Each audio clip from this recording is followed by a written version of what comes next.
जाता है। अगल बगल में पड़ोस में आप देखते ही हैं आजकल अच्छी जगह कोई बैठना नहीं चाहता, बहुत मुश्किल भाई, और गलत जगह बगैर बुलाए चले जाते हैं, और अच्छी जगह बुलाने पर भी नहीं आते हैं। कारण क्या है? क्योंकि व्यक्ति कहता है कि लाभ मिले तो हमें अकेले और हानि हो तो सबकी। आदमी की यही सोच आज की बन रही। एक जगह बता रहे, पंडित जी कथा सुना रहे थे। जब कथा सुना रहे थे तो पंडित जी सुनाते सुनाते उन्होंने, दशहरे का दिन था, दशहरे का पर्व था, तो उन्होंने कहा दशहरे के दिन नीलकंठ पक्षी का जो व्यक्ति दर्शन करता है तो उसकी 7 पीढ़ियां स्वर्ग में जाती हैं। अब ये कथा सुनने वाले सुन रहे थे, मगर पड़ोस में एक किसान बेचारा अपना हल जोत रहा था, उसे कथा सुनने का मौका नहीं मिला, मगर उसने सुन लिया तो उसने तुरंत हल छोड़ा। बोले पंडित जी बड़ी मूल्यवान बात बता रहे हैं, तो सबसे पहले तो नीलकंठ पक्षी का दर्शन करना चाहिए ताकि हम और हमारी 7 पीढ़ियां स्वर्ग में चली जाएं।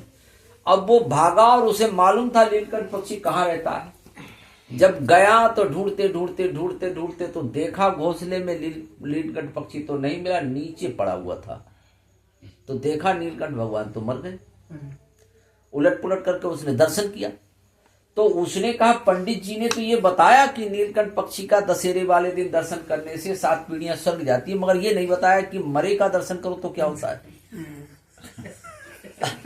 अब उसने क्या किया, उन नीलकंठ पक्षी को अपनी चद्दर में लपेट करके बगल में छुपाया। बोले फायदा होगा तो किसी को नहीं दिखाएंगे।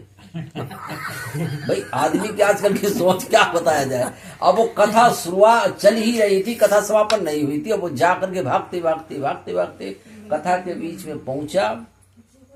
पंडित जी सुना रहे थे, बोले पंडित जी अभी आप नीलकंठ पक्षी की महत्व तो बता रहे थे कि दशहरे के दिन दर्शन करने से 7 पीढ़ियां स्वर्ग में जाती हैं।